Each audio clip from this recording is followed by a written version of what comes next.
गांव चंदनपुर अपनी शांति और हरियाली के लिए मशहूर था।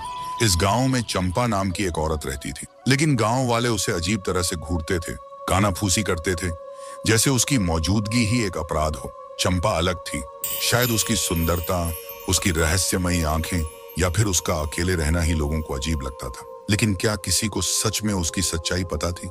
वह दिन भर जंगल में घूमती, जड़ी बूटियां इकट्ठा करती, मिट्टी से अजीब आकृतियां बनाती। गांव की औरतें उसे घृणा से देखती और मर्द उससे दूरी बनाए रखते। उसकी हंसी, उसमें कुछ ऐसा था जो लोगों को बेचैन कर देता। कोई कहता, ये आम औरत नहीं, इसके अंदर कुछ काला है।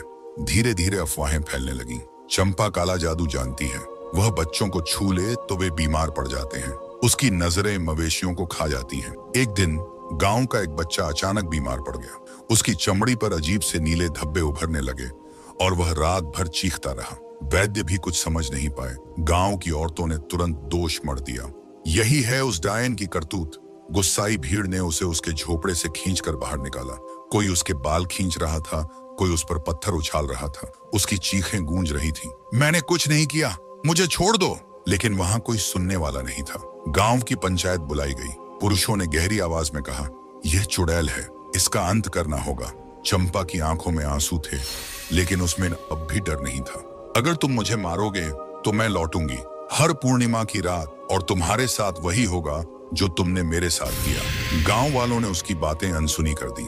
उसे गांव के बाहर पीपल के पेड़ से बांध दिया गया। सूखी लकड़ियां रख दी गईं और आग लगा दी गई। लपटें उठी, धुएं ने हवा को काला कर दिया, लेकिन चंपा की चीखें आग से भी ऊंची थीं।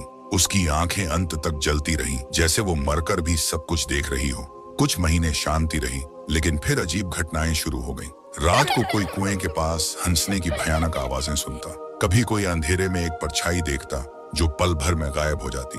और फिर मौतें शुरू हुई। गांव के लोग रातों रात गायब होने लगे। कुछ की लाशें सुबह पीपल के नीचे मिली, उनकी आंखें बाहर निकली हुई।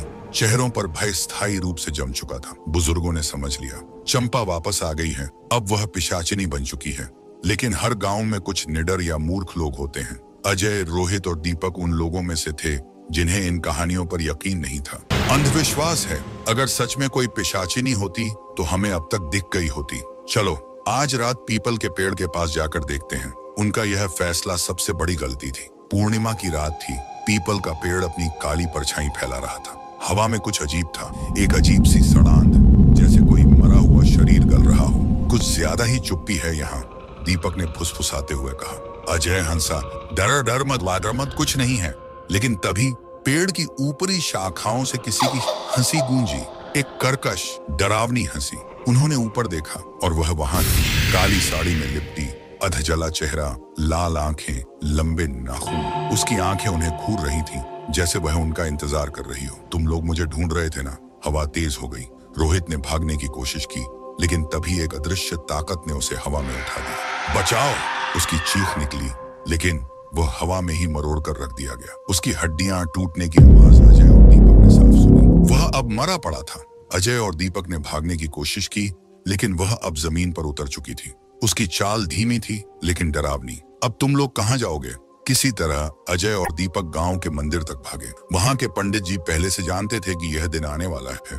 पिशाचिनी को रोकने का एक ही तरीका है, उसे उसी पेड़ से बांधकर मंत्रों के साथ अग्नि में समर्पित करना। अगली पूर्णिमा की रात पूरे गांव ने हवन किया। मंत्रों की शक्ति से चंपा की आत्मा को फिर से बुलाया गया। वह प्रकट हुई, लेकिन इस बार उसकी आंखों में गुस्सा नहीं था, बल्कि डर था। नहीं, मुझे मत जलाओ। लेकिन यह उसकी नियति थी।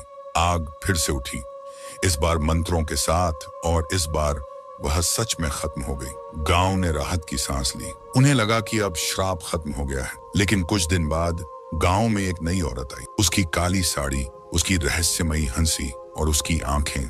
बुजुर्गों ने उसे देखा और उनका खून ठंडा पड़ गया। पिशाचिनी मरी नहीं, वह बस बदल गई है।